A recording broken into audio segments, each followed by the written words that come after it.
भक्तजनों, आज आप सुने भोलेनाथ की व्रत कथा। एक गांव था। उस गांव में एक विधवा औरत थी। अपना 5 साल एक छोटा सा बेटा के लेकर वो रहा करती थी। उनकी पति का मृत्यु हो चुका था। जब उनकी मृत्यु हो गया, मृत्यु के बाद उस औरत घर में काम करती है और अपना बेटा को पोषण पालन करती है। उनकी बेटा शंभू अपना दोस्त लोग के साथ वो बाहर खेलने जाता है। जब उनकी माँ काम करके आती है तो शंभू अपना घर आता है और माँ बेटा मिलकर एक साथ भोजन करते हैं। एक दिन शंभू खेल कर अपना घर लौट कर आता है तो देखता है कि उनकी माँ सो रही है। जब अपना माँ को शरीर पर हाथ लगाया तो देखता है कि माँ को तो बहुत तेज का बुखार है, मेरी माँ को तो तबीयत खराब है। अब तो शंभू बहुत चिंता करने लगा। शंभू 10 साल का था।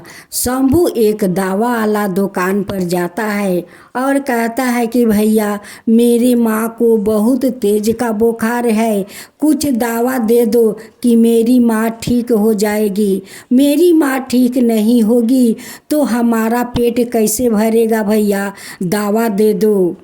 वो आदमी क्या कहता है साथियों, जानते हो? वो कहता है कि तेरा बाप जंगल में है, जा उनके पास जा और पैसा मांग कर लाओ, तब दवा ले जा। शंभू थोड़ा भोला भाला था, बुद्धि कम था। उस आदमी का बात सच मान कर और वो जंगल में चला गया। उस जंगल में एक बहुत पुराना भोलेनाथ का मंदिर था।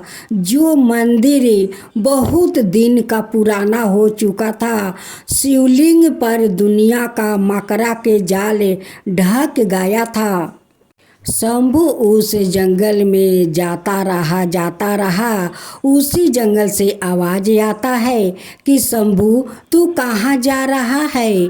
शंभू इधर उधर नहीं देखता है, कहता है कि मैं अपना पिता के पास जा रहा हूँ पैसा मांगने, मेरी माँ का बहुत तबीयत खराब है। फिर शंभू जंगल में चलता रहा। फिर मंदिर से आवाज़ आता है कि शंभू, तू कहाँ जा रहा है? तू कहाँ जा रहा है? शंभू कहता है कि मैं अपना पिता के पास जा रहा हूँ पैसा मांगने, मेरी माँ को बहुत तबीयत खराब है, मुझे दवा लाना होगा, मेरी माँ को ठीक करना होगा, मैं पिता को पास जाता हूँ। लेकिन शंभू का तो कुछ पता नहीं था कि मुझे कौन बुलाता है, कौन मेरे नाम धकर बुलाता है। शंभू का कुछ पता नहीं चलता है। फिर शंभू के सामने अचानक एक सांप आता है और उस सांप के माथे पर एक चमकते हुए दिखाई दे रहा है। अब शंभू कहता है कि उसका माथा पर लगता है कुछ है, वही चमकता सामान अगर सांप मुझे दे दे तो उसे बेचकर मैं अपना माँ को लिए दवा ले जा सकता हूँ। अब तो शंभू उस सांप का पीछे पीछे दौड़ते दौड़ते जा रहा है और सांप तो सामने जा रहा है। कहता है शंभू कि सांप, मुझे वो अपना माथे के चमकते सामान दे दो, चमकते सामान दे दो, मेरी माँ बहुत बीमार है, उसे बेचकर मैं दवा ले जाऊंगा। सांप मंदिर में प्रवेश कर लेता है और अंतर ध्यान हो जाता है। शंभू जब मंदिर के अंदर जाता है तो देखता है कि मंदिर के अंदर तो बहुत सारा मकरा के जाल है, जंगल है। ये सांप उसी जंगल में समा गया है। अब तो शंभू उस सांप को खोजने के लिए पूरा मंदिर को साफ कर डाला। सांप तो नहीं मिला, लेकिन भोलेनाथ का शिवलिंग मिल गया। उस जंगल में एक छोटा सा तालाब था। अब शंभू पानी ले आता तो किस में ले आता? वो सोचा कि मैं अपना कुर्ता खोल कर और उस तालाब में भी जाकर लाता हूँ और इस शिवलिंग पर अपना कुर्ता को पानी ढाल दूंगा। शंभू उस तालाब में जाता है, अपना कुर्ता खोलता है और खोल कर उस कुर्ता को भिजा लेता है और उसी अपना कुर्ता को उस शिवलिंग के ऊपर पानी को गार देता है। अब तो भोलेनाथ पूरा पानी पी लेते हैं, पी कर बहुत प्रसन्न हो जाते हैं। उसी शिवलिंग से आवाज़ आता है कि शंभू, तुम इस जंगल में कहाँ आए हो, क्या करने आए हो? शंभू कहता है कि अगर आप इस शिवलिंग के अंदर से बोलते हैं तो आप बाहर आकर मेरे सामने बोलिए, तब मैं आपको बताऊंगा। भोलेनाथ शंभू का बात सुनकर प्रकट होते हैं और कहते हैं कि बेटा अब बताओ क्या बात है। शंभू कहता है कि एक सांप इसी मंदिर में आया था, उसका माथा पर कुछ चमक रहा था, उसका मैं पीछा किया कि वो अगर सामान मिल जाएगा तो मैं बेच कर अपना माँ को लिए दवा ले जाऊंगा। मेरी माँ को तो बहुत तबीयत खराब है। एक दवा का दुकान पर गया था दवा मांगने, तो वो दवा वाला आदमी क्या कहता है कि तेरा बाप जंगल में है, जा उसके पास से पैसा लाओ तब तुझे दवा मिलेगा। मैं उसी पैसा के लिए इस जंगल में आया था, लेकिन मेरा बाप तो नहीं मिला। इस मंदिर में उस सांप के पीछे पीछे आया और वो सांप तो गायब हो गया। भोलेनाथ उस शंभू को एक पोटली देते हैं और कहते हैं कि बेटा इस पोटली में थोड़ा जड़ी बूटी है और कुछ पैसा तुम्हारे लिए है। इस जड़ी को अपना माँ को खिला देना और जो इसमें पैसा है उसे अपना घर में राशन पानी लाना। शंभू दौड़े दौड़े अपना घर जाता है और अपना माँ को उस जड़ी देता है, कहता है कि माँ इस जड़ी को खा लो, तुम्हारा बुखार उतर जाएगा। माँ कहती है कि बेटा ये कहाँ से लाया है तू? शंभू कहता है कि माँ पहले तुम खा लो तब मैं तुम्हें सब कुछ बताता हूँ। माँ जड़ी को खा लेती है और उनकी बुखार उतर जाता है। तब शंभू अपना माँ से सारा बात बताता है। जब मैं बाहर से खेल कर आया तो देखता हूँ कि माँ तुम्हारा तबीयत खराब है। मैं क्या करता, एक दवा वाला दुकान पर गया था, उससे बोला था कि भैया मुझे दवा दो, मेरी माँ का बहुत तेज का बुखार है। तो वो क्या कहता है माँ जानती हो? कहता है कि तुम्हारा बाप जंगल में है, जाओ उससे पैसा मांग कर लाओ तब तुम दवा ले जाओ। मैं उसकी बात सुनकर मैं जंगल में चला गया था। उस जंगल से आवाज आ रहा था कि शंभू तुम कहाँ जा रहे हो? शंभू तू कहाँ जा रहे हो? मुझे पता नहीं है माँ कि ये कौन आदमी बोल रहा था। तभी मेरे सामने एक सांप आता है, उसकी सांप पर कुछ सोना जैसा चमक रहा था। मैं उसकी पीछा किया कि वो सांप मुझे दे देगा तो उसे बेचकर तुम्हारे लिए मैं दवा लाऊंगा, लेकिन सांप तो उस जंगल में समा गया और मैं उसके पीछे पीछे गया तो देखा कि वहाँ पर एक पुराना मंदिर है। उस मंदिर में बहुत सारा मकड़ा के जाल है, जंगल है। उस सांप का खोजने के लिए मैं पूरा मंदिर को साफ कर डाला माँ, तो वहाँ कुछ भी नहीं मिला, सांप भी नहीं मिला, लेकिन भोलेनाथ का एक शिवलिंग मिला। उस शिवलिंग से आवाज़ आ रहा था कि शंभू तुम इस जंगल में क्या करने आए हो?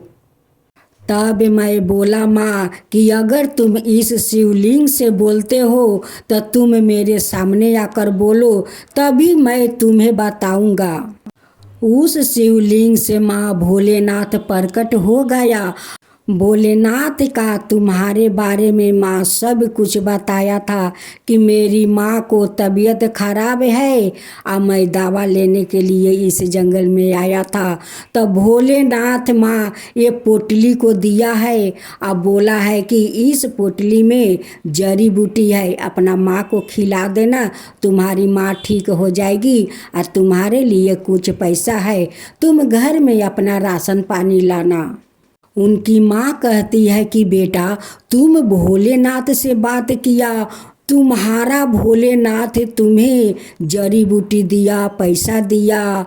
शंभू के माँ कहती है कि बेटा तू अपना गरीबी भोलेनाथ को नहीं बताया।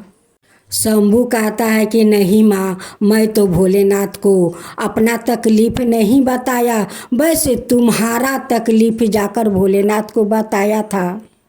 इस बार जाऊंगा तो भोलेनाथ को ज़रूर अपना तकलीफ़ बताऊंगा माँ। लेकिन शंभू तो जाता है भोलेनाथ का मंदिर, लेकिन माँ को बताए बात तो वो भूल जाता है।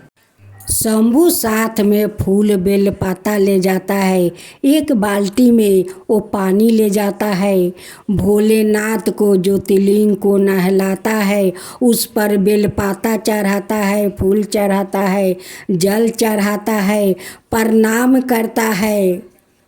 लेकिन शंभू तो मांगना भोलेनाथ से भूल गया। तब महादेव कहते हैं कि शंभू तुम्हारा माँ कुछ बोली थी, तुमसे कही थी। शंभू कहता है कि नहीं तो, मेरी माँ तो मुझसे कुछ नहीं कही। भोलेनाथ कहते हैं कि नहीं शंभू, तुम मेरा पास आकर तुम सब कुछ भूल जाते हो। भोला भाला शंभू भोलेनाथ से कहते हैं कि भोलेनाथ आप मेरे साथ मेरे घर चलिए, माँ मुझसे क्या कही है ना कही है, चलिए आप मेरी माँ से पूछ लीजिए। जैसे शंभू भोला भाला था वैसे ही भोलेनाथ तो भोले है, उसलिए तो उनके नाम भोला पड़ा है। शंभू का प्रेम में पड़ कर भोलेनाथ शंभू के साथ उनके घर आते हैं। भोलेनाथ उनकी माँ को दर्शन देते हैं। अब तो माँ कहती है कि भगवान आप मेरे घर आकर मेरा तो भाग्य बदल दिया, मेरा आज कितना सौभाग्य है कि मैं आपको दर्शन किया है, मेरा भाग्य कितना अच्छा है भगवान। आप कितना भोले हैं भगवान कि आप इस भोले के साथ मेरे घर पधारे हैं। भोलेनाथ शंभू का घर जाकर अपना कृपा बरसा देते हैं और माँ बेटा को भाग्य बदल देते हैं। माँ बेटा दोनों मिलकर भोलेनाथ को भक्त बन जाते हैं, उनकी सेवा में माँ बेटा लीन हो जाते हैं। हे भोलेनाथ, जैसे आप शंभू पर कृपा किया वैसा ही सबका ऊपर कृपा कीजिए। हे भोलेनाथ सबका ऊपर कृपा कीजिए। भोलेनाथ की जय हो, भोलेनाथ की जय हो। जय शिवा ओमकारा, प्रभु हरे शिवा ओमकारा, ब्रह्मा विष्णु सदा शिव अर्धंगिनी धारा। ओम जय शिवा ओमकारा, एकानन चतुरानन पंचानन राजे, शिव पंचानन राजे। हंसासन गरुड़ासन विषवाहन साजे। ओम जय शिवा ओमकारा, दो भुज चार चतुर भुज दस भुज अति सोहे, तीनों रूप निरखता त्रिभुवन जन मोहे।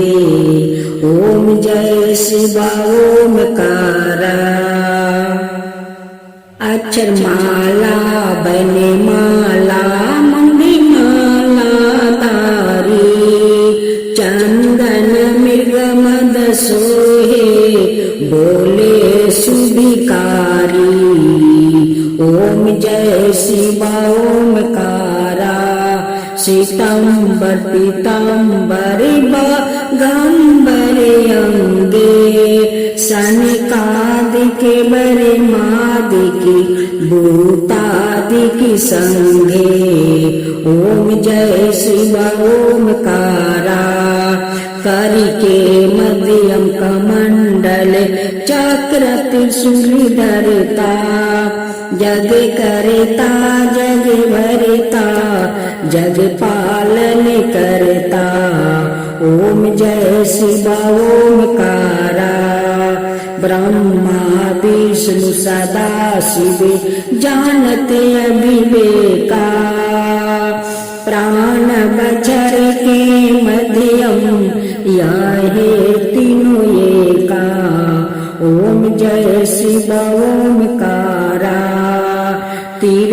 गुण शिवाजी के आरती जो कोई नर गावे शिवा जो कोई नर गावे कहत शिवानंद स्वामी मन भजत शिवानंद स्वामी मन बाचित फल पावे ओम जय शिवा ओमकारा जय शिवा ओमकारा।